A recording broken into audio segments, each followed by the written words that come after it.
Assalamualaikum warahmatullahi wabarakatuh.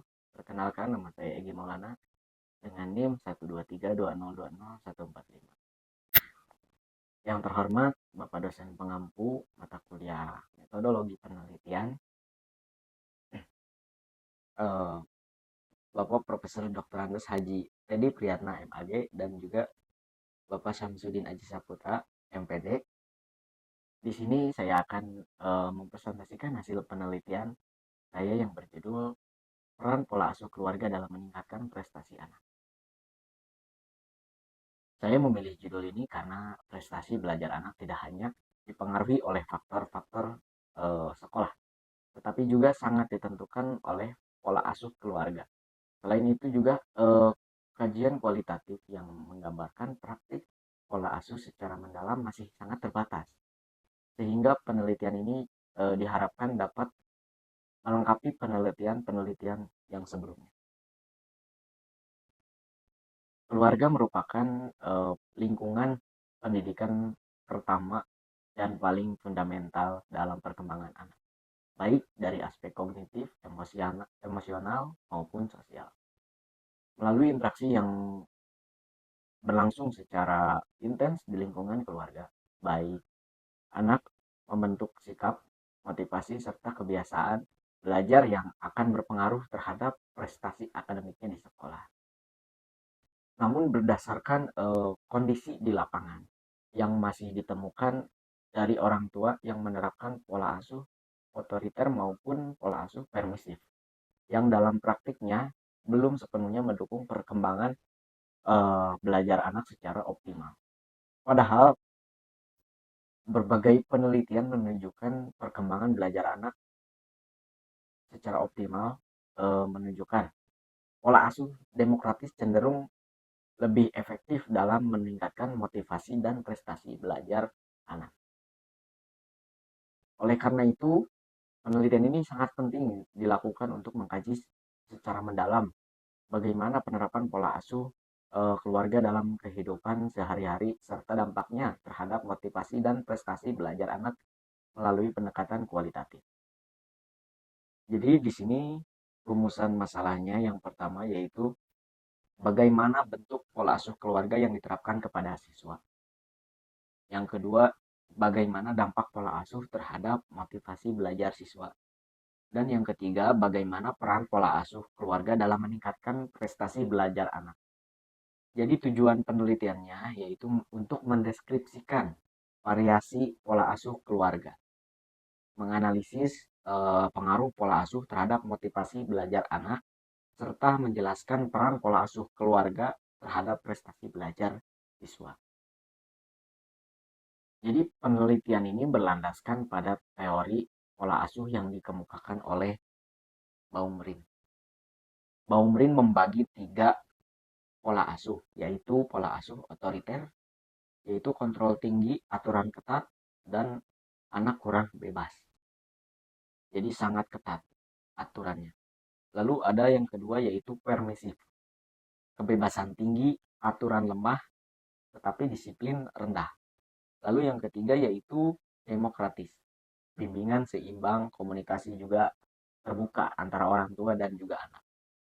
Lalu yang kedua yaitu teori ekologi Bronfenbrenner, keluarga sebagai lingkungan utama perkembangan anak. Lalu yang ketiga yaitu konsep motivasi belajar, dorongan yang menumbuhkan semangat belajar. Dan yang keempat yaitu prestasi belajar, hasil capaian dari proses pembelajaran. Penelitian terdahulu yang dilakukan oleh Fitri menunjukkan bahwa pola asuh demokratis berpengaruh positif terhadap motivasi dan prestasi belajar siswa sekolah dasar. Ada juga penelitian yang dilakukan oleh Rohana menemukan bahwa pola asuh permisif cenderung berkaitan dengan prestasi belajar yang lebih rendah. Sementara itu, penelitian Zamhari menegaskan bahwa komunikasi serta keterlibatan orang tua dalam keluarga sangat berkontribusi besar terhadap peningkatan motivasi belajar anak. Penelitian ini menunjukkan bahwa pola asuh keluarga yang meliputi pola asuh demokratis, otoriter, dan permisif itu memengaruhi motivasi belajar anak. Motivasi belajar tersebut kemudian berdampak pada prestasi belajar juga. Dengan demikian peran pola asuh keluarga itu eh, sangat berdampak pada prestasi belajar. Peran pola asuh keluarga dipahami juga sebagai faktor penting yang secara tidak langsung maupun langsung berkontribusi terhadap peningkatan prestasi belajar. Lalu yang selanjutnya yaitu metode penelitian. Penelitian ini menggunakan pendekatan kualitatif. Penelitian ini dilaksanakan di Sekolah Dasar Negeri Cibatu 02 yang ada di Cikarang Selatan, Kabupaten Bekasi. Subjek penelitian terdiri atas orang tua, guru, dan juga siswa yang dipilih menggunakan teknik purposive sampling. Untuk teknik pengumpulan data meliputi wawancara semi terstruktur, observasi, dan juga dokumentasi.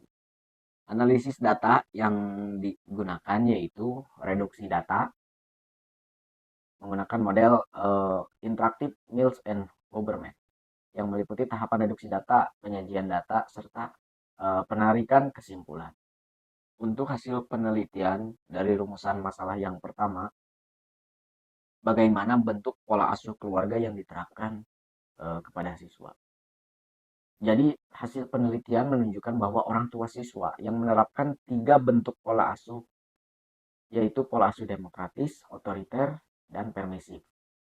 Bentuk pola asuh demokratis ditandai dengan komunikasi yang terbuka, adanya pendampingan belajar di rumah, serta pemberian kebebasan yang disertai dengan tanggung jawab.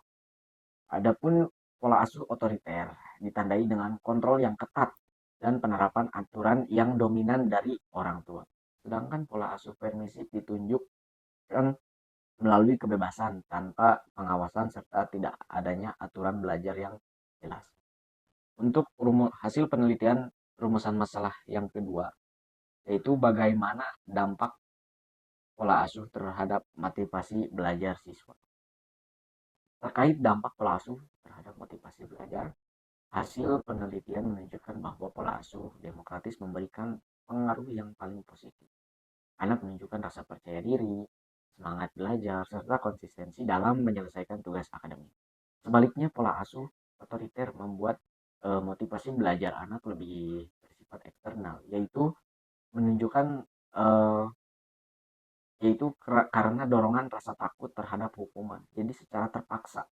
Sementara itu, pola asuh permisif menyebabkan rendahnya motivasi belajar akibat kurangnya arahan, pengawasan, dan keterlibatan dari orang tua. Untuk hasil penelitian rumusan masalah nomor 3, bagaimana peran pola asuh keluarga dalam meningkatkan prestasi belajar anak. Jadi hasil penelitian berdasarkan analisis dokumen hasil belajar siswa ditemukan bahwa anak yang diasuh secara demokratis cenderung memiliki prestasi belajar yang lebih stabil dan berada pada kategori yang baik. Pola asuh otoriter menghasilkan prestasi belajar yang fluktuatif, sedangkan pola asuh permisif berkaitan dengan prestasi belajar yang lebih rendah akibat minimnya kedisiplinan dan pendampingan belajar di lingkungan keluarga. Jadi tidak terlalu eh, terlalu diabaikan oleh keluarganya.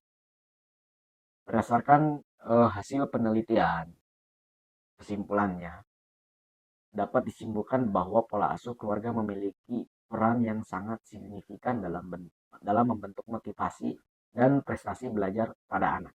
Pola asuh demokratis merupakan pendekatan yang paling efektif karena mampu menciptakan suasana belajar yang positif, disiplin, serta mendukung kemandirian anak. Demikian pemaparan hasil penelitian yang dapat saya sampaikan. Kurang lebihnya mohon dimaafkan.